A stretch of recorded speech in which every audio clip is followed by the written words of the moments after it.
So, hello everyone, dear fellow flight simmers. This is a new try and fly.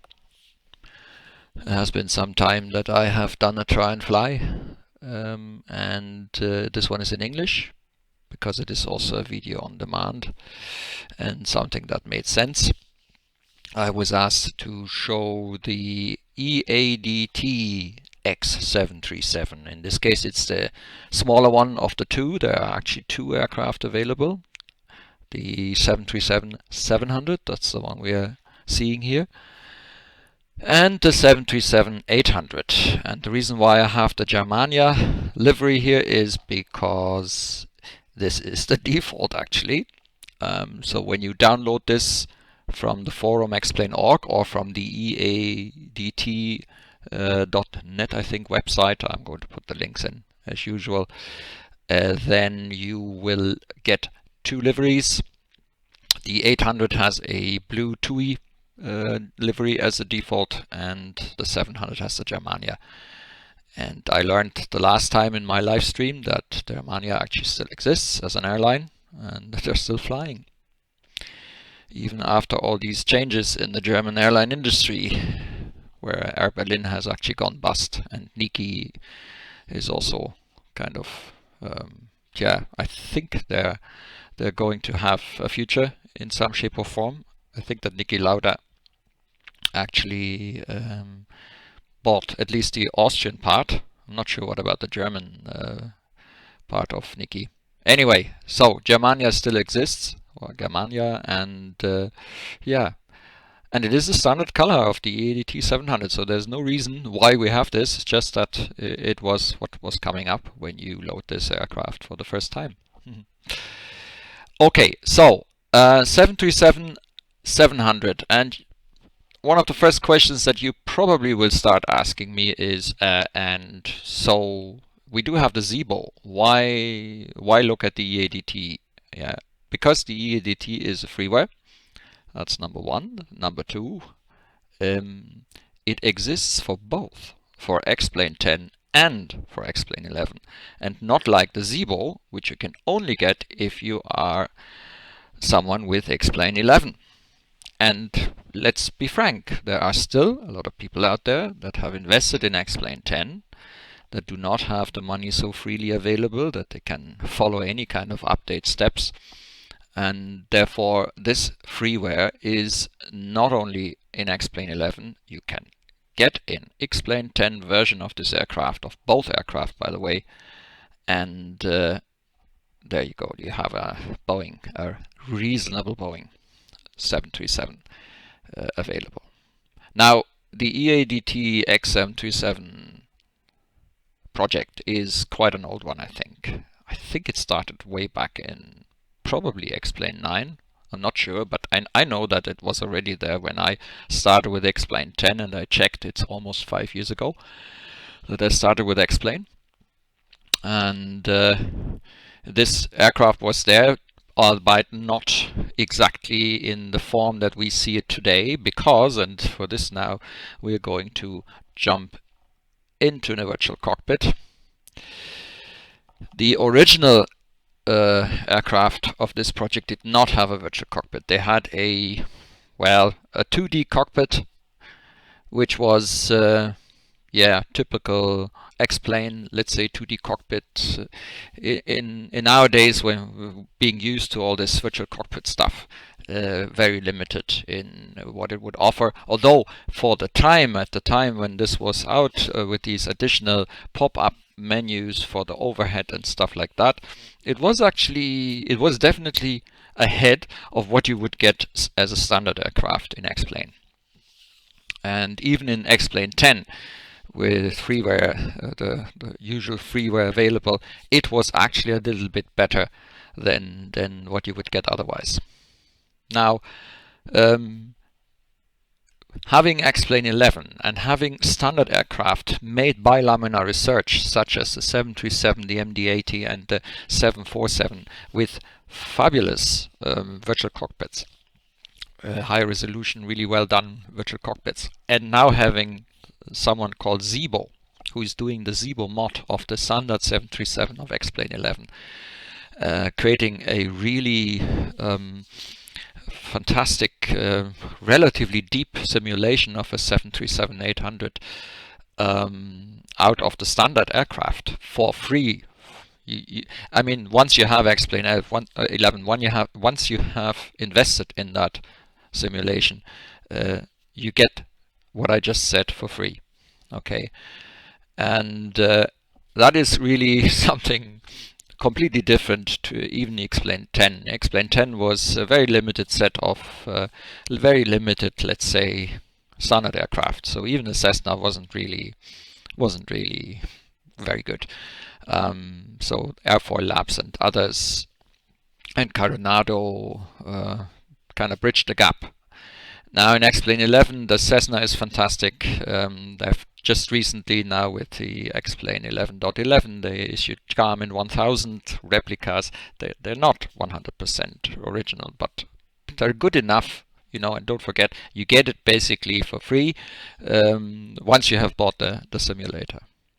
So under this aspect, for XP10, this actually is probably one of the best freeware renditions of an aircraft that you can get.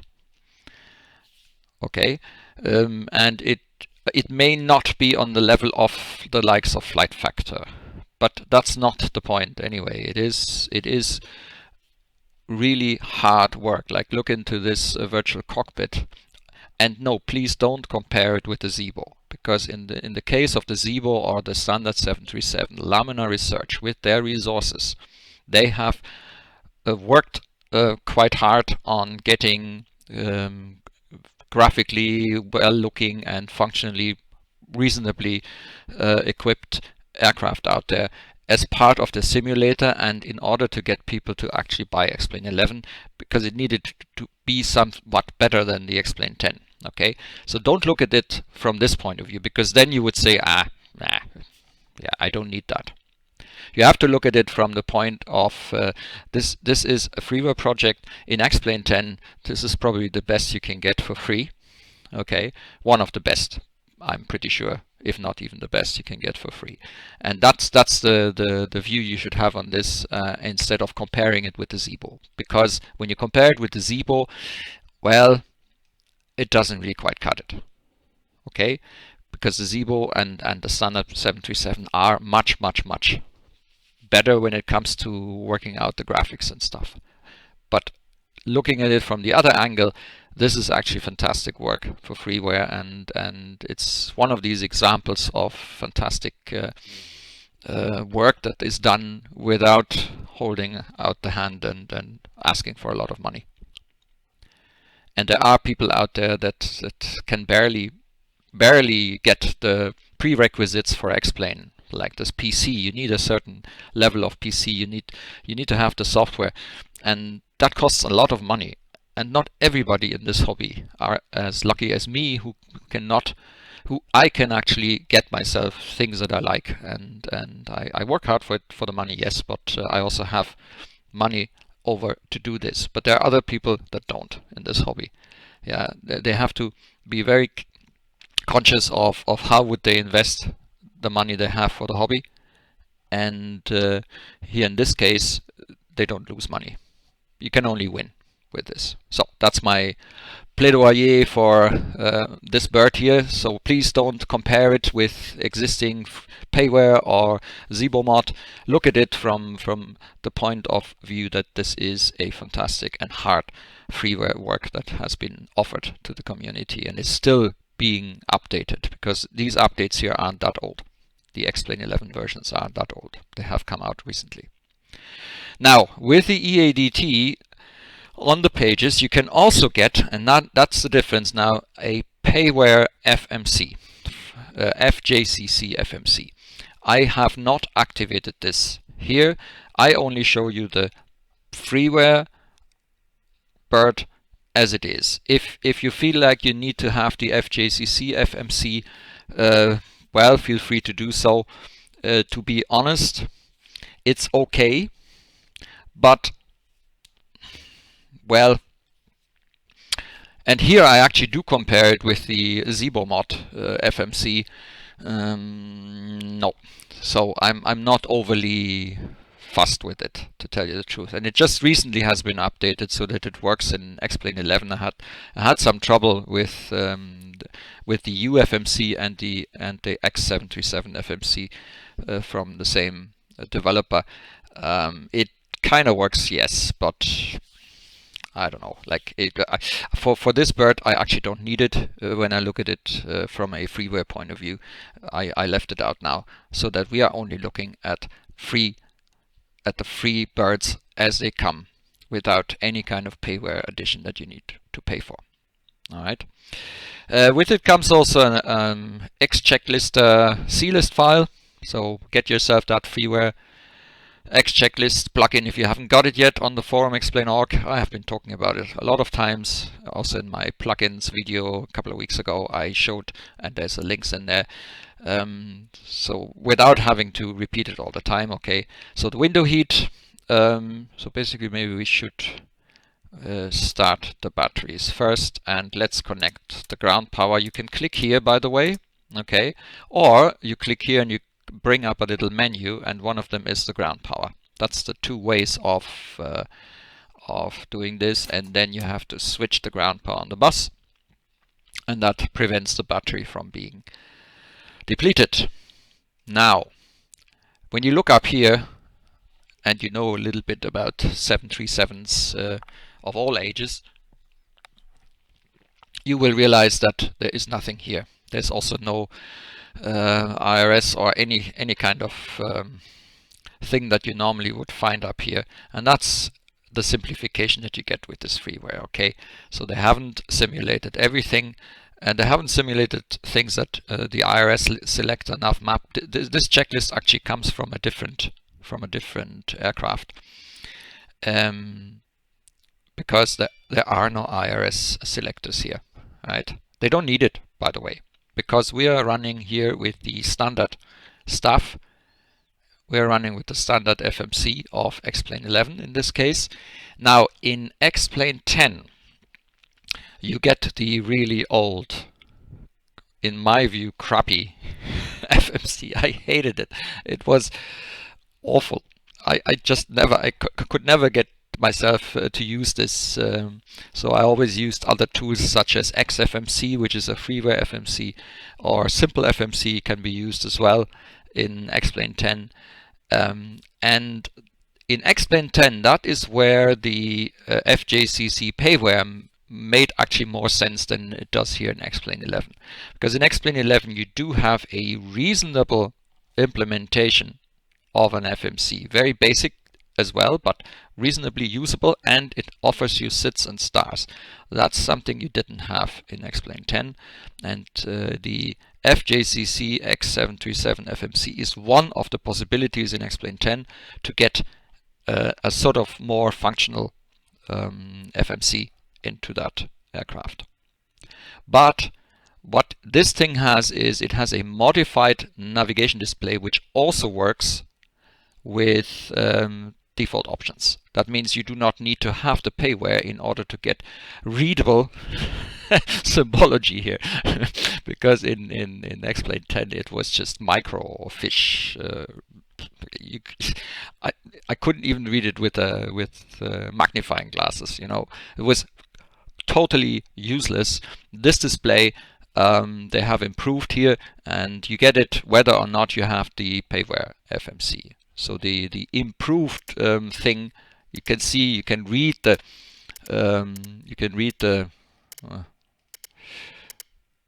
symbology here, you know, and that is quite a good thing.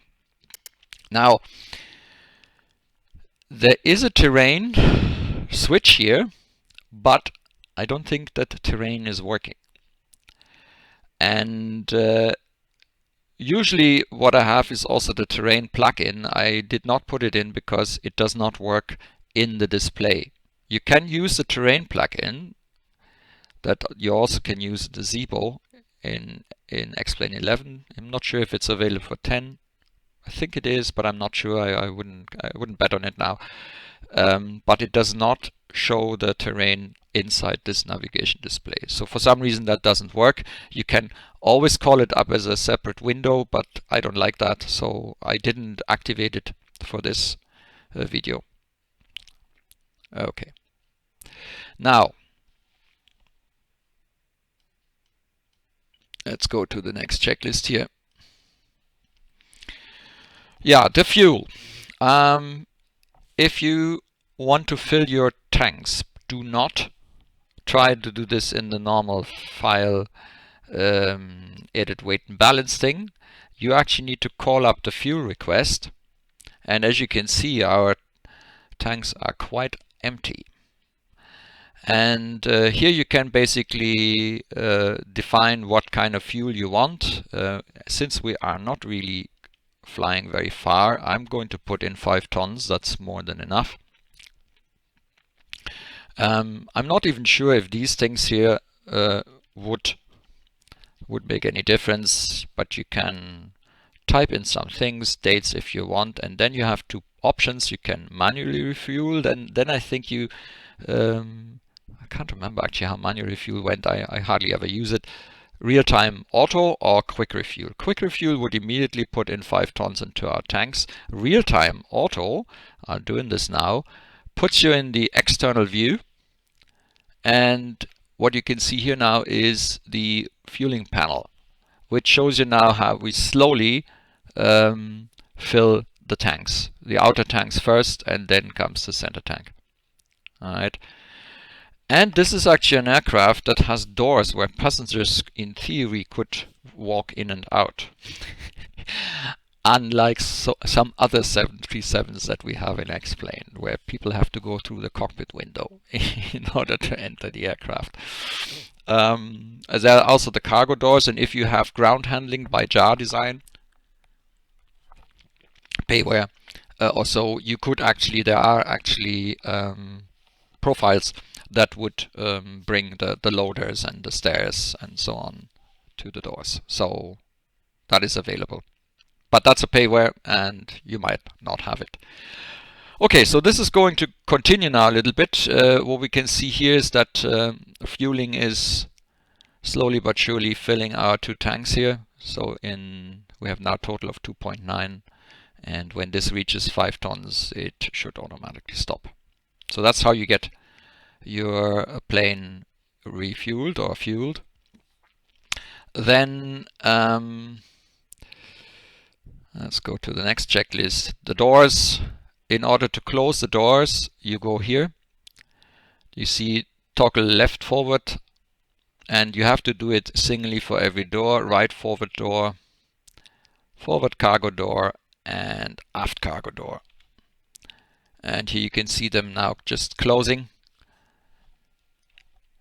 And now everything is closed. The only thing we have left is the ground power, which is simulated by a lead that just goes down to the floor. Supposedly there could be a plug there where you can put in your ground power. Not every time you have generators. In this case, they just simulated the cord hanging out of the aircraft, and that means that our ground power is currently still connected. And that's okay, so because we haven't yet got any other source of power.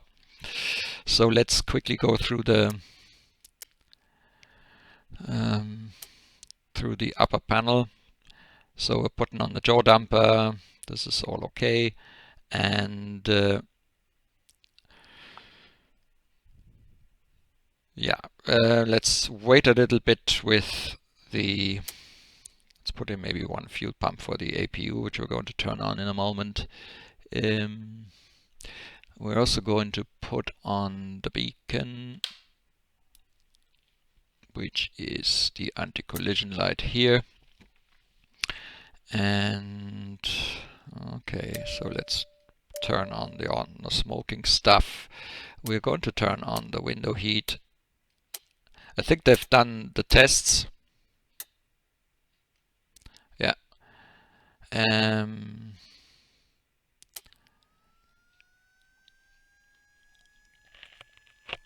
The packs we turn off. I prepare everything for engine start now. 37,000 is not where we're going to fly, because this is a try and fly. We're going to be at 5,000 feet. And the landing altitude is, let's actually check what our weather conditions are. The wind, sky clear, visibility more than 10, wind light and variable 2985. 2985.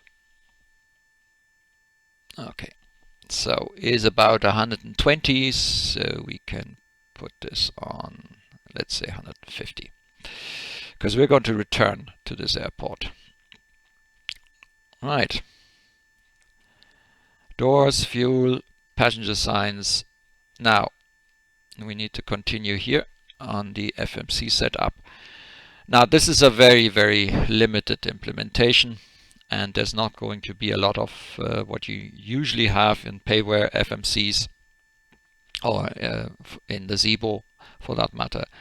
So it's just the standard stuff.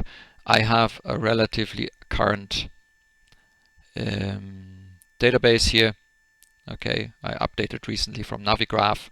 So with Navigraph you can update the X-plane database. And that's important if you want to stay current, because the database that X-plane comes with is relatively old. I think it's from 2016. Yeah, if you want to have more current data that can only also be used then in your aircraft, you need to have something like Navigraph to update. You don't have to though. I mean, it works fine with an old ARAC as well, but it depends on whether or not you want to make sure. So index, and the very few options that are actually available is the route menu, or in this case we go on the route page, and we're going to enter our departure airport, Echo Delta Lima Victor, Echo Delta Lima Victor. There is no company route we're going to use. Normally you could go to the route menu in order to get it, the flight number. Okay. And that's basically it. What we could do now in our usual fashion is I go to departure, I select runway 27, I select Zone 3 Sierra, and when we look at the legs page now we can see that we have the first waypoints here until SONAP, and then I can go here again, I can select ILS 27, SOP to 1 Whiskey, invalid entry, or I think we need to go the other way around. Hang on, I think I need to first select the arrival, then I need to select, yeah, that's it. That's a sort of a speciality. First select the star, then you select the approach, not the other way around. And that brings us to our usual route. I'm putting in this here. I'm actually going to remove LAA. I'm also going to remove the, oh hang on, that's not how this works here. I removed the discontinuity by putting the next waypoint on top of it. And if we switch over now to the plan mode, which doesn't work with my hardware yet in this aircraft because they have not provided any commands to do this here. Therefore, I need to use the switch. This looks a little bit odd, I have to say. This doesn't look like we have got, we haven't probably executed the route yet. Yep, that's it, that's the reason. I need to press the execute button. And yeah, for those that have watched my try and flies, this is the typical strange routing on a low altitude. Okay. Right, so we've got the route in there, and that is about more or less what I'm going to do with the route. I can step through this here, and yeah, that's it, done. As I say, there aren't really that many options here. It's not like in the real. The only thing you can do now is you can go to the VNAV, and here you can specify the speeds, let's say for the climb, and the transition altitude. and you can also specify the target speed. So because we stay under 10,000, we have 250, that's fine. I'm going to change this to 250 as well, because once we reach our cruise altitude, it might try and accelerate to 300, which is a little bit fast. And this is the descent. Here you can give the transition 250 VPA. That's the vertical path angle is 2.5 degrees. And yeah, and that's about it. That's all we can really do here in this. There's holds that you can fly with this. There's a progress page which doesn't really give much. And in the cruise, we actually need to provide the cruise altitude. We haven't done that yet. So I'm putting in 5,000. And that should calculate a basic vertical profile. Whether or not this aircraft is able to follow the vertical profile, we shall see. I actually don't know. I haven't tried it with this yet. Okay, so that's about all we can do in this FMC. But the advantage of it is that it is also relatively simple. Okay, so it's not that complicated, and there's only a few things you need to do. But it is all you need also to fly with the likes of VATSIM or Iveo. You don't need really more than that. Now when it comes to V-speeds, well, 120 or 126 or so is probably a good V-speed. I'm going to put in already the 272 for our course. For several purposes. Purpose number one, in case we have to turn around immediately, and because we are flying back to the same airport, I'm going to put this here. This one I have done with my hardware, which I was able to partially connect. I need to do some programming to do some more functions. If I use this aircraft a bit more often, I might do that. And the other one I have to do with the classic way of mouse drag and so on. The heading, initial heading again is 272 as usual.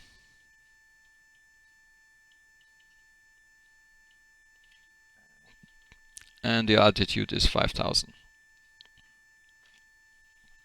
Okay. Now, one of the things that I'm not sure, because we have no way of defining the flex temperature and things like that. So I'm trying this out now here with you. There is this speed reference and auto mode and so on. Does that work actually? Yeah, this fuel reset does work. Takeoff speeds, yeah. So my guess is we have a no V speeds. Yeah. To tell you the truth, I'm not sure if I can actually define, because there's no N1 limit here, alright, and therefore I can't really. You can define fixes. So I think what I can do here is I say Echo Delta Lima Victor, and I can distance cross. I can, for example, give a 10-mile distance, and that should possibly. No, it doesn't. I thought that we might see a 10, a long track, but I might have done this wrong anyway. Beam, course, distance. Okay, not really. Don't know. Let's delete this again. It might be possible to draw circles here, but I'm not sure. Tell you the truth. So let's leave this for the moment. But there's nothing when it comes to defining flex temperatures and stuff like that. At least I haven't found it, because here you can run to the VNAV and that's it. There's no engine parameters that you can set here. All right. So what I can see is that in takeoff mode it has 92.3, which sounds like a reasonable setting.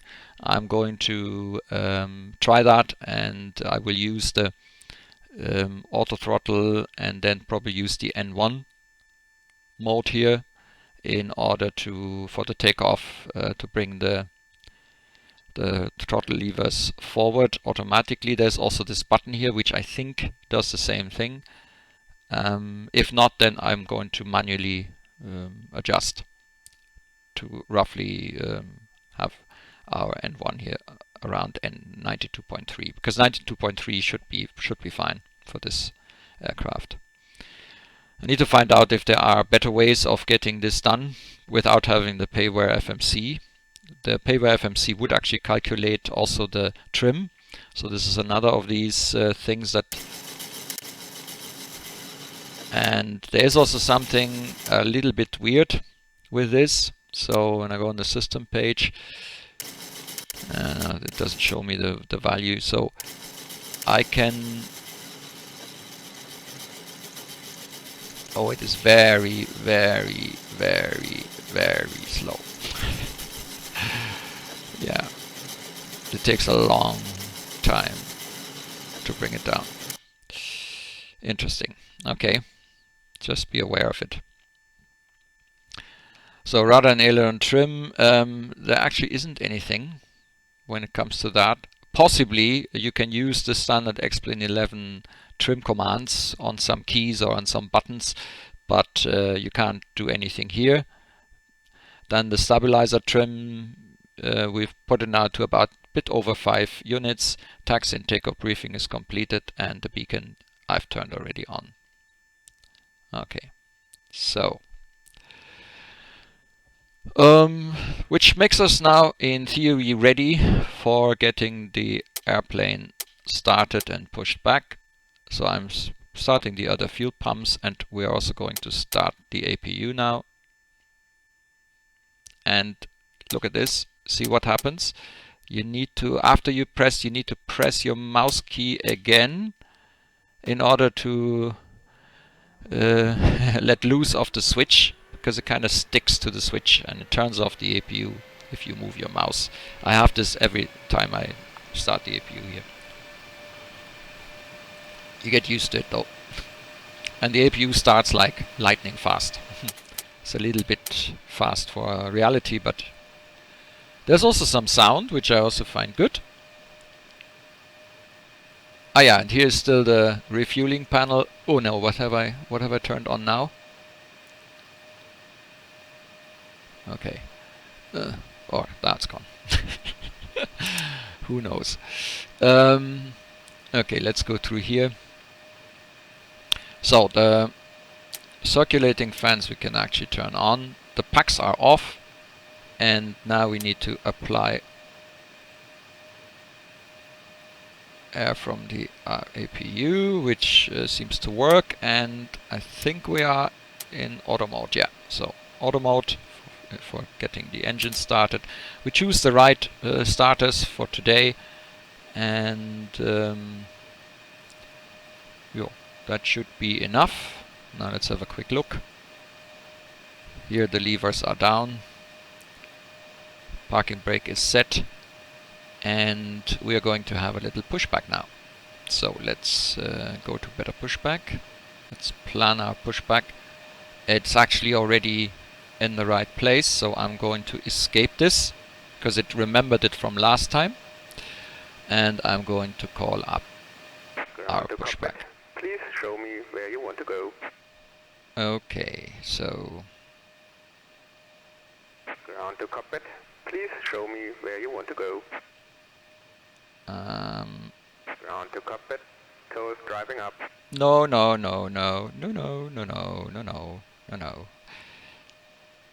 It's one of these things that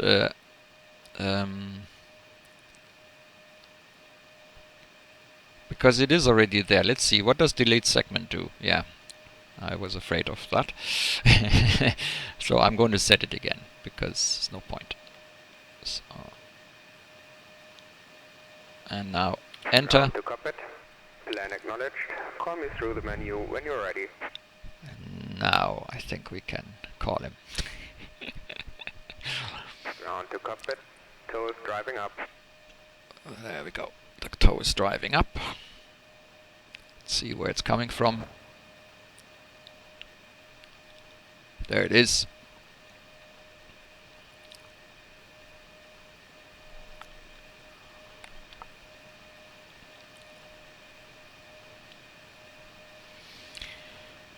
So in the meantime, let's quickly check here the radios. Yeah, 122.8. And yeah, by the way, you can do a little bit of this fire testing. That works. Okay, all doors and hatches are closed, ready to connect. Set parking brake. The parking brake is set.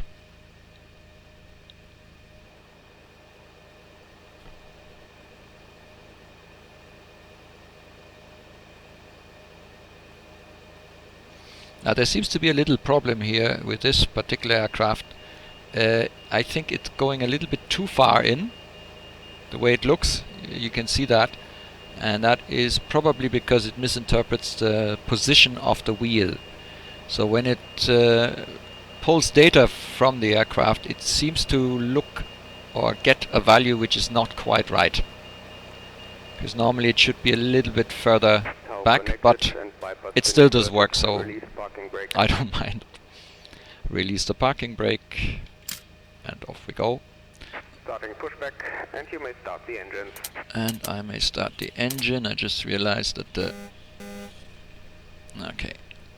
So I need to do a little bit of configuring here with my throttles. Yes, so they work. Okay. And we start engine number 2. And you have to drag it over until it latches, and then we watch this. Also, it's going relatively fast. It usually takes longer.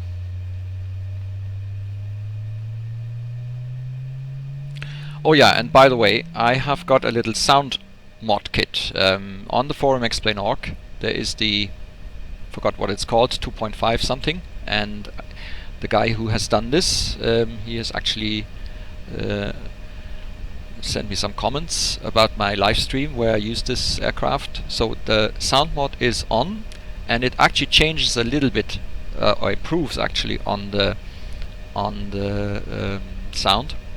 And the guy actually told me that he's planning to get XP11, and when that's the case, he will try and create an F mod, which is the new way of doing modifications in XP11. And a lot of the sound, for example, from the Zibo mod are done with Fmod. Yeah, that will be great if that would happen, because I think that if we get a really decent sound set, which is okay now, but it's if you compare it always to the Zibo, I always compare it to the Zibo, obviously. There is some possibilities of making this even better, and also making the whole freeware more interesting. Oops, it just goes so fast. Making the whole aircraft more interesting for people. Unfortunately, we need to set the parking brake. Unfortunately, the F mod will not work in X-Plane 10, I'm afraid. So this sound kit would be different then from what you get in X-Plane 10. But maybe there are some good ways of improving both versions. Let's see. But there is potential here in this aircraft. Yeah, and the hang on, disconnect and circles from the right. So I think the mod definitely improves compared to the standard sounds that you get.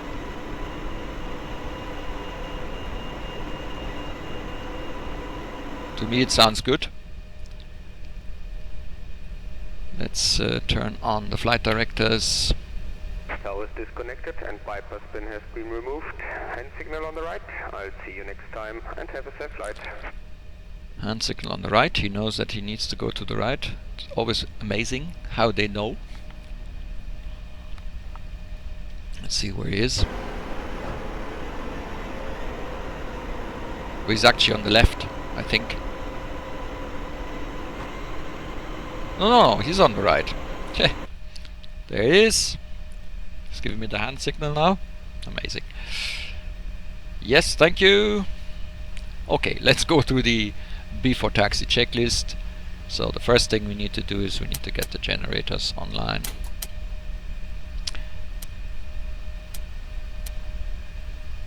Then, whoops, we activate the packs.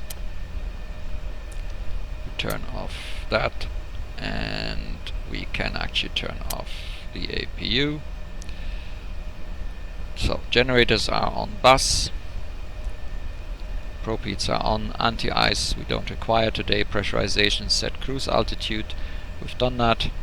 Engine start switches we now can put on continuous, and this is one of them drag switches.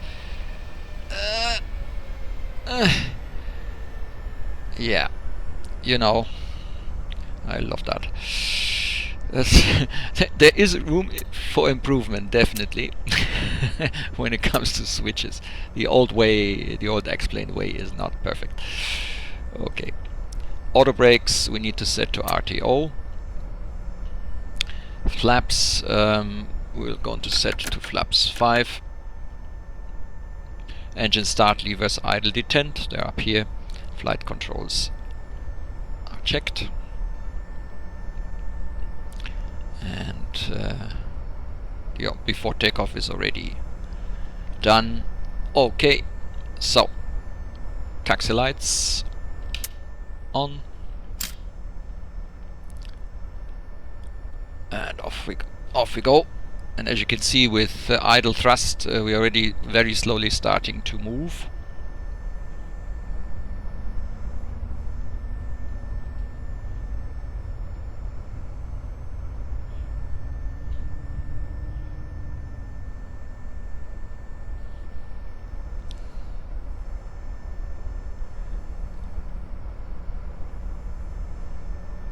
And I have done some testing here with the nose tiller, and I found some really weird thing happening.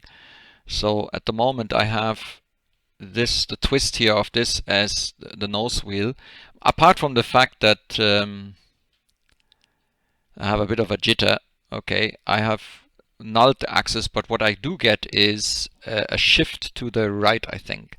So therefore I turn it off again, and I actually steer with the rudder pedals, which then works. If you don't have a nose wheel set, then it will automatically steer with the rudder pedals.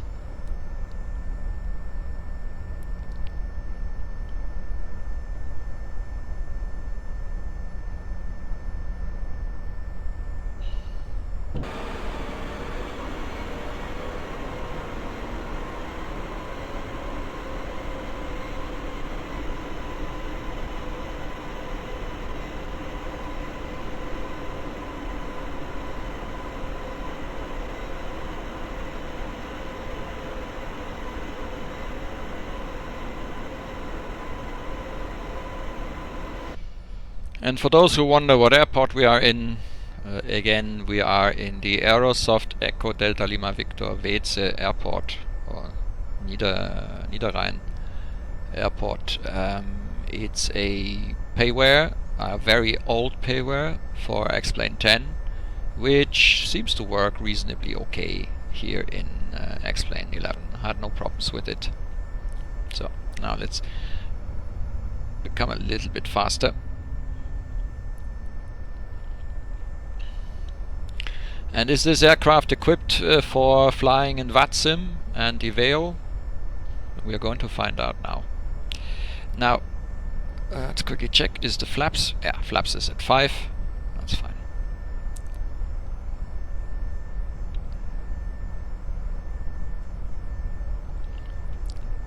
As far as I understand, it does have a weather radar, but to tell you the truth, the weather radar looks really odd. So in my view, it doesn't really work. There's something really odd about it. Yeah.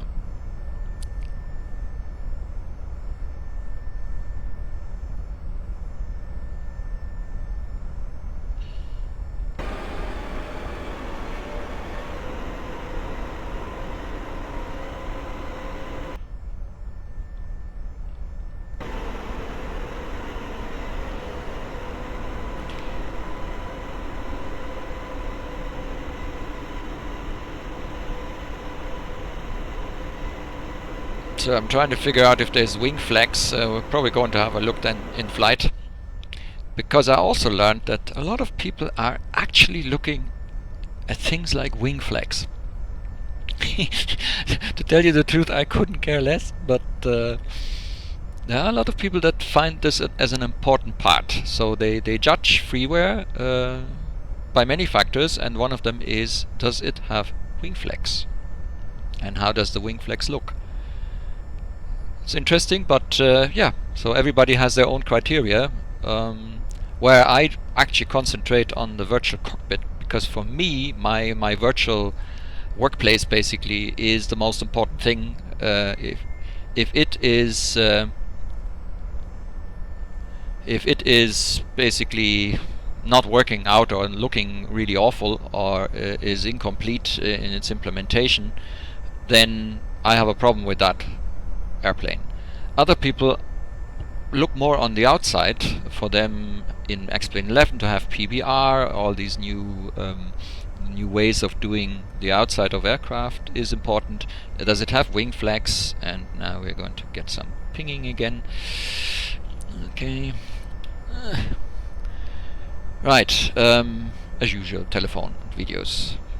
If you know me, this is something that is a very regular thing that happens together. So let's quickly turn on the transponder. Bring that to TARA, dragging it over, and turning on the light. And I think we have got the flaps, so let's roll onto the aircraft, onto the runway. Yeah, I don't have V-speeds because I think this only works with the FJCC Payware FMC, because I haven't found any way of providing. Now, in theory, you should be able to set up by, for example, turning this onto V1, okay, and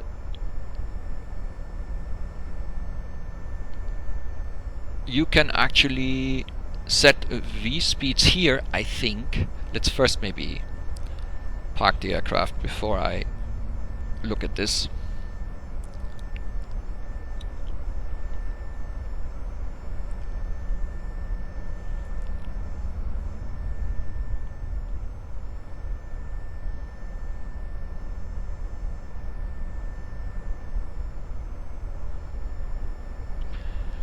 By the way, this is not an edited video, this is all basically live as I'm doing it. I have stopped doing edited things. If things go wrong, they go wrong. It's just the way it is then. Let's put the park brake on for the moment. And now let's have a quick look again. So, basically, the V-speeds you could set here, I think. So, let's see what happens if I actually... so you can set the V-speeds here. That's cool. Then you go and switch to the next. So V2, no, that's rotation. Let's say 120. I forgot what I put in as the first speed. And I know that what's that now? Ground speed. Where's V2? I don't know. But we could set V reference later on as well. So we have a rotation now of 115, 120 auto. No V speeds. Yeah, auto doesn't work because it doesn't get the values. I'm not sure about the other ones. I might have to read about this. So, but at least we have a possibility. The other thing is that in theory I should be able to set... see here? So you can actually set your N1 value. If you have some other table, if you use some tool or so that gives you some N1 values for takeoff, you can actually put them in here. And I am hoping... guys. I am hoping that the N1 mode will actually bring up the power to this point. So let's try that. VNAV you can't activate here, LNAV you can, so in theory our initial heading is covered. And we do have in the legs page, now there are already some values in there, okay. So it should be able to follow some kind of vertical path. We will see when we activate the VNAV afterwards. Okay, so let's turn the autothrottle on. And I am going to bring up the throttle levers a little bit. And let's see what happens when I press this button. Yep, power goes forward. Oh, I've got the park brake still on. This is when you do video and try to fly.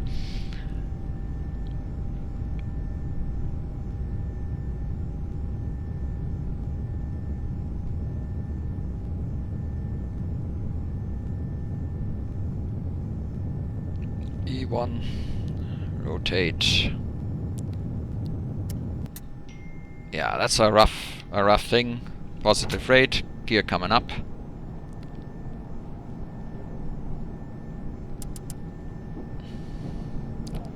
Okay. I'm currently following still the flight director. Trying to have that circle roughly where the two bars meet. And now I'm going to go VNAV, command, and now let's see what happens. You can actually bring this down, but you have to really have it in the right position. Oh yeah, and that's something I realized as well before. It's going pretty not very good.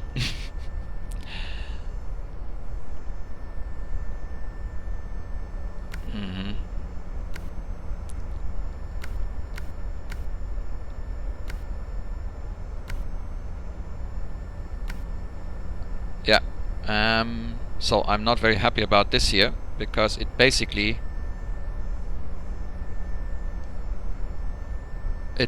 has started descent again instead of continuing the climb, and I had that before.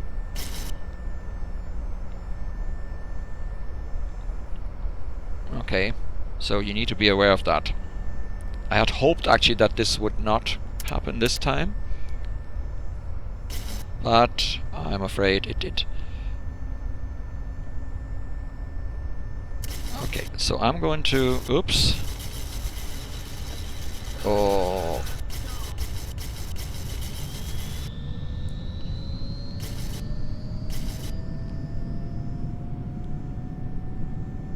And obviously now, speed-wise, we are also not very good. So I'm going to set up the speed now. Bringing in the flaps. And this just shows you, you cannot expect it to work like, for example, the Zibo. Yeah, it isn't quite that same way. You need to be aware of that. I just want to try it again, just to make sure that I haven't misinterpreted the first time, but I had exact same thing happening. It's not following properly. So see this, we are kind of close, but we're not really at it. And yeah. Okay, and now it's already flying towards Sonep. So it has not really followed properly our path here.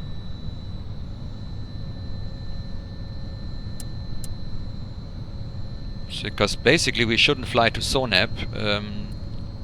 No, we should actually be flying to Lima Victor 204, and that is and we're doing sort of, because that's Lima Victor 204, but it's not exactly where I want it to be. Now if I activate VNAV, see what happens now.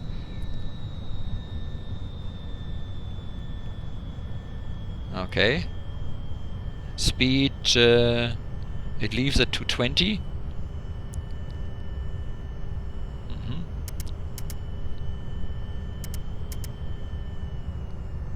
So there is no interaction here between the speed mode and so on, so be aware of that as well.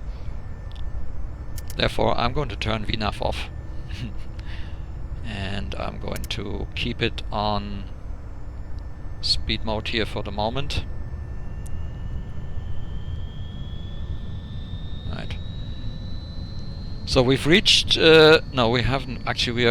We are again losing our altitude because of the VNAV mode being turned off. Now let's try and get back into where we should be.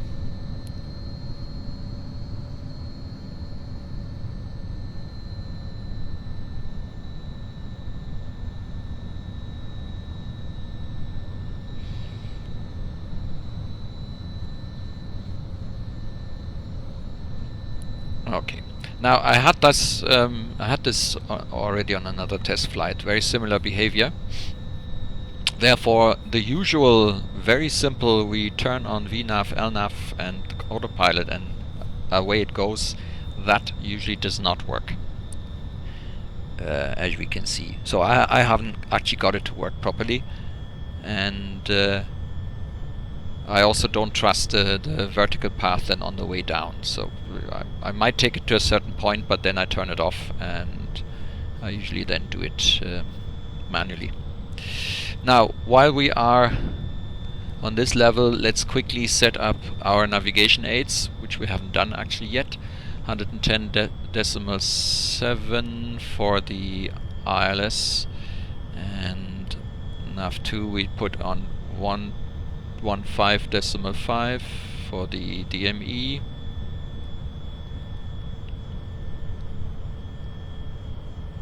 Which should, in theory... Yeah, so there's the DME, 13 nautical miles. This is the ILS, which we can't get at the moment, but that is okay though. Oh yeah, and another thing I realized is that we get a little bit of oscillations. So I've seen oscillations in both directions.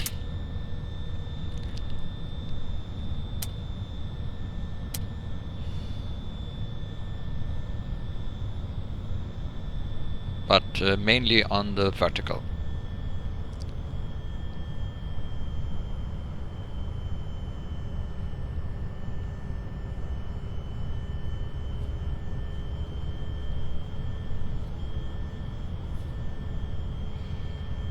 So, and here's now the thing. According to this, we are flying to SONEP. At least that's how I would interpret the red line. LV204 should have been the last one, but the aircraft is actually flying to SONEP, to Lima Victor 204, and now it's going to turn, most likely. So there's a little bit of a discrepancy between the inbuilt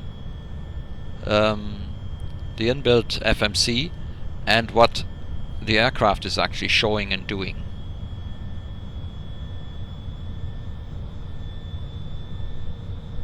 Now I wonder if this is going to turn. And you can see the oscillations here, because it's kind of slowing down, getting a bit faster, going up, going down. It doesn't really hold the altitude very stably. Now, we are past Lima Victor 204, and here's now another problem.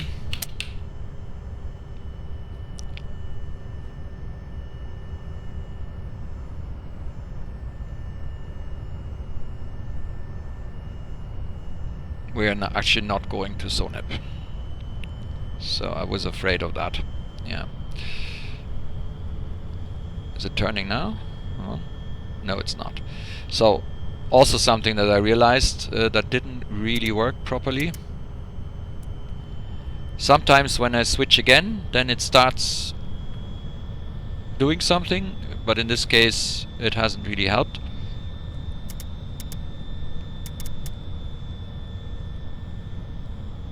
So, and it looks like it's getting overwritten by something, and I'm not sure what it is. Yeah. Don't know if I have to switch anything in order to make it work properly, but so the LNAV doesn't really work. Somehow it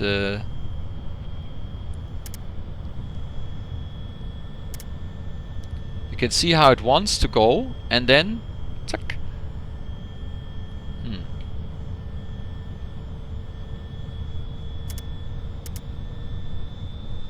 Very shortly, and then it seems to be overwritten.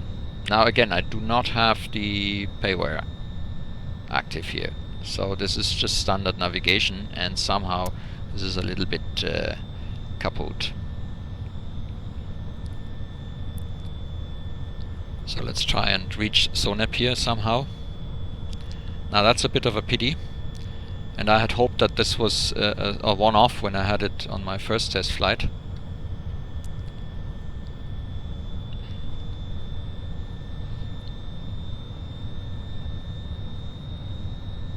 And I didn't really have that the first time around, I thought. So that is strange.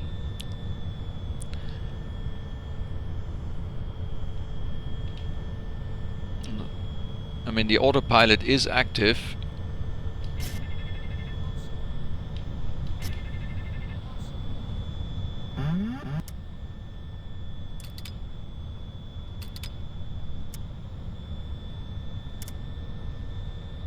Let's see. So what is it doing now?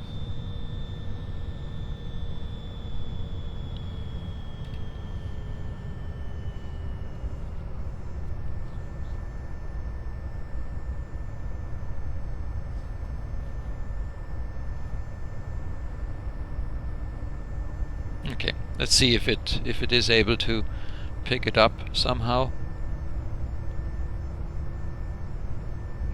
We still haven't reached SONAP. I just cycled the autopilot a little bit. We're turning now, so that has worked. Maybe my cycling of the autopilot did the trick. Because I remember that in the live stream it actually did work. Strange. So I guess I have to find the rules by which this plays. But look at this. We are actually descending. Why are we descending? Because SOP2, no. SOP2 is supposed to be on 5000. So we have left. Oh, I actually forgot to activate a vertical mode. Yeah, because it was turned off. You have to be careful with this one.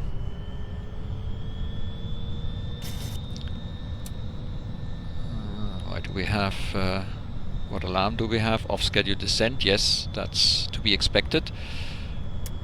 So I'm going to climb back to 5000 again.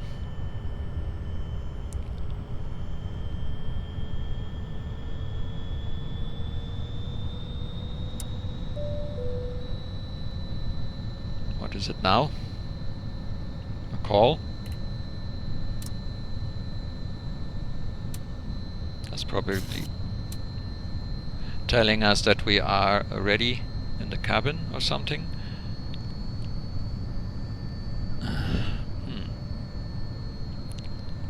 Yeah, that's still the off-schedule descent.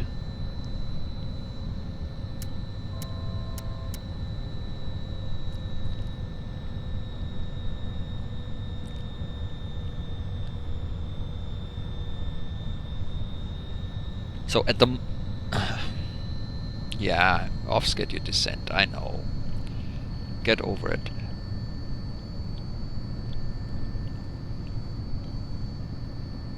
Now that we reach 5000,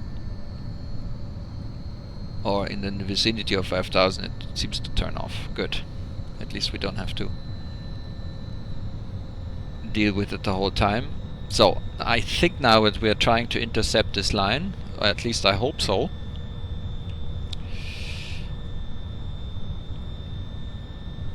Why is my view so off?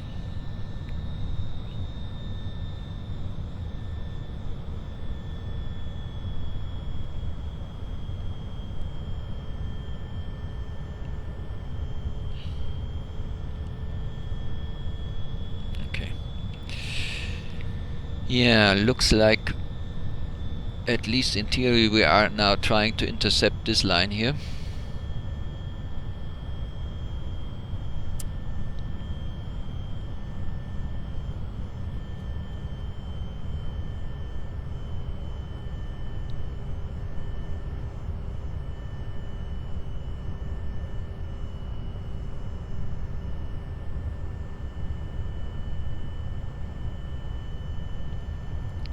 And according to this, at sub 2 we still need to be at 5000. In remat, I'm actually going to put in 2600. And in theory it wants us to be at 240. Oh, so I'm going to set down 240. And I wonder what happens if I press VNAV now. Speed is off. It stays with 240 and, well, let's see. I'm going to give it a quick try and see if it produces the top of descent, because when we look here, there's a top of descent in, well, according to this we are going to descend in 7 miles. So remat, SOP2 is in 8, top of descent starts in 7. So shortly before SOP2 it should indicate that we should descend. I'm going to give it a try again and see what happens. The flight director is off, by the way. Don't ask me when that happened. Not good, I didn't realize that. Probably when we had the autopilot disconnect. It also turns off the flight director. And here you can see how this freeware is actually using standard stuff from X-Plane. This intertwining of flight director, servos, autopilot, and so on, which is the standard way of doing it in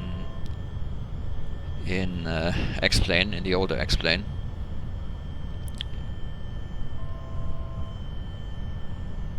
That means if you have any changes, you need to make sure that you reactivate also the flight director.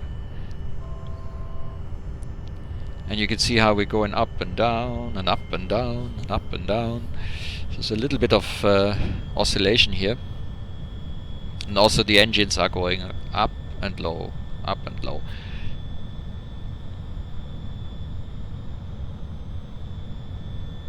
So I think it's starting to get reception of the ILS. So these white markers here seem to indicate that, and we should be approaching the top of descent very, very soon now.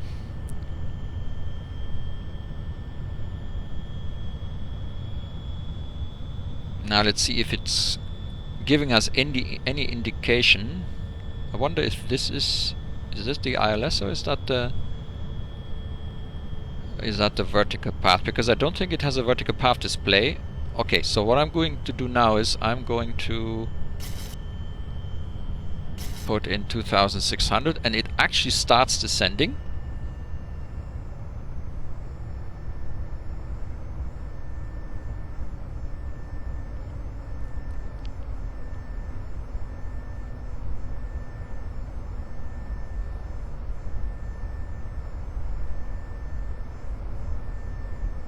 Starts descending towards remat, and so let's quickly check 272, 272, and we have the 110.7 and 115. I'm not even going to attempt an auto land.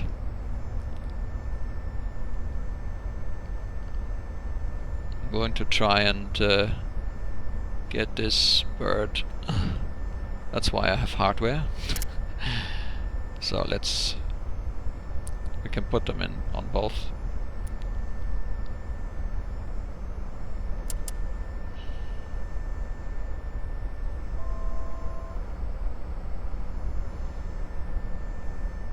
So I think we can see the glide slope here.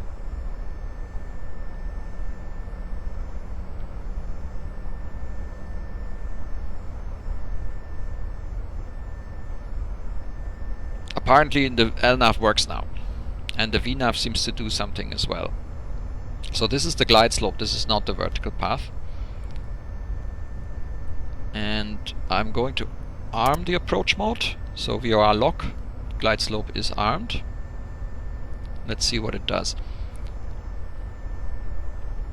And I'm going to start reduce the speed now, and it will not help you with it because there are no indications.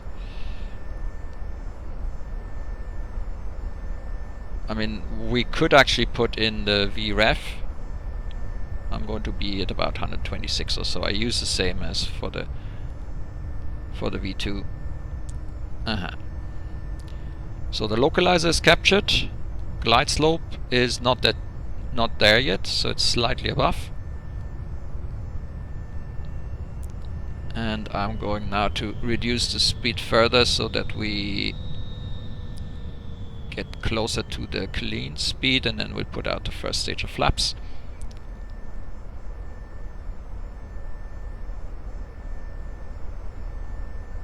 Okay, we've caught the glide slope as well, so I'm going to put out flaps 1.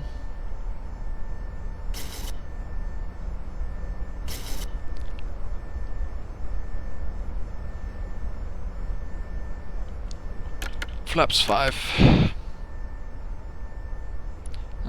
Interesting way of aligning here on the glide slope, because we're actually not aligning properly, because the approach mode has, I don't know, is it still on? I don't think so.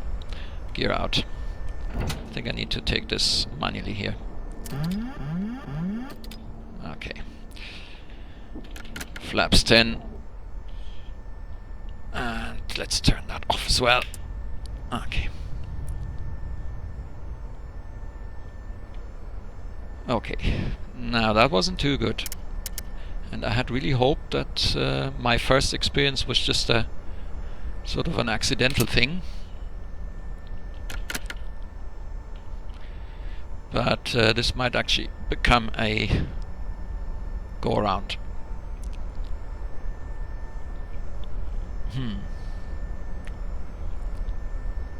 Now it looked really good, but when it came to actually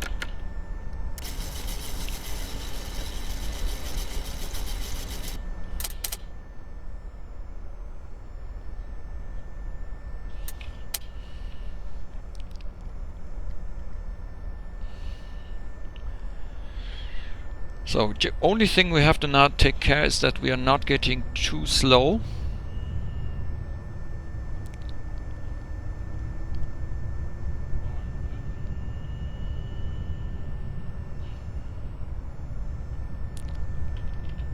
Okay. Speed brake is armed.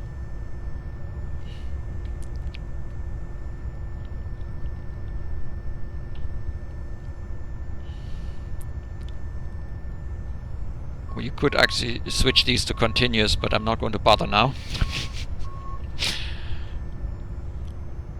Alright. And as usual, it is a bit sensitive here on the lower parts. You can see the oscillations. Yeah, that was a pretty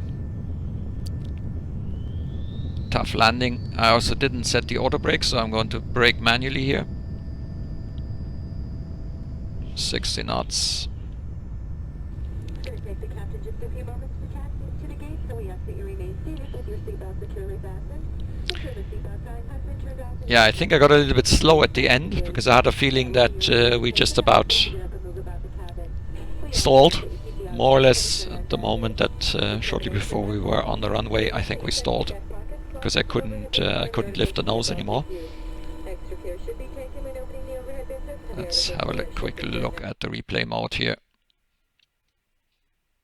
Maybe not as far as that. That's good. So, and let's go outside and watch.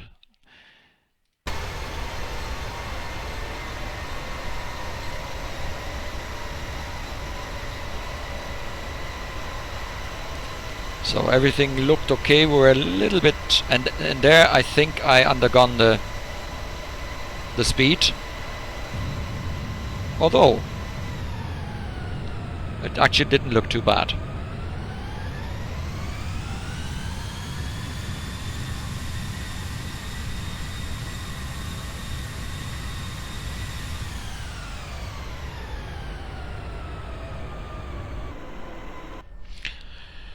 Right. That kind of left a bit of a mixed mixed feeling. Yeah, I'm not sure what is wrong, but that there seemed to be a problem with the autopilot, the interaction between the autopilot and the navigation, so on. I do not have, as I say, I didn't put in the payware FMC. Not sure if that would be better, if that would actually do it better than that. This is basically the standard, and you've seen yourself now. I had real trouble. First of all, I couldn't get it to follow the lateral navigation. It eventually did follow it, sort of, and then it didn't really intercept with the glide slope the way it should have done. I had to take over manually.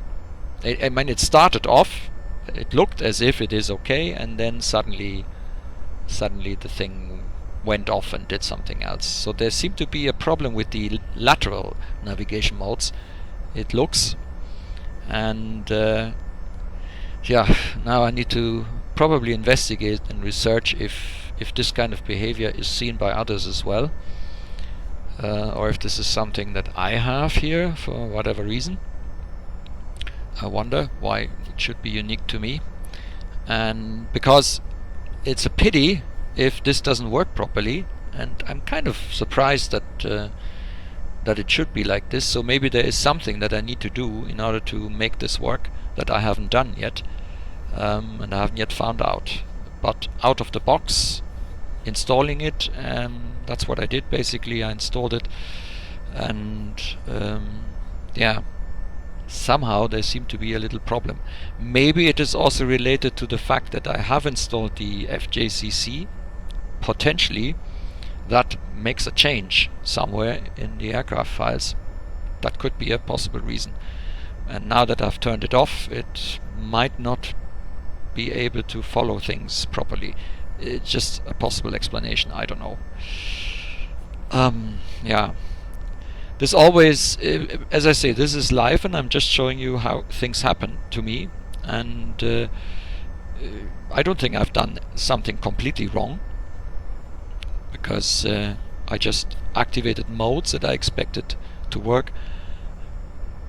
Pity. That always leaves me in this bad situation that this is a freeware, and I'm really glad that we have something like that, but when it behaves like this, it makes it look bad. And but on the other hand, I don't really want to hide this from you. So this is my experience. This is the kind of trouble I've seen with this aircraft, and now what I need to do is I need to really find out if this is something that can be remedied, if that's something that has to do with my setup, and potentially do another one as soon as I found out what the problem was. I can do a quick video of that. So I wouldn't dismiss this freeware completely, but my experience wasn't 100% now, unfortunately. So there's going to be more. Don't be discouraged. Maybe you have your own look at it. I would actually think that would be a good thing to do. Don't let yourself be put off now by this. And hopefully I can find what the problem is and can communicate it to you, and maybe you don't have this problem. It could be something having to do with my setup and my way of doing things. It's not completely impossible. Okay, that's it. Until next time.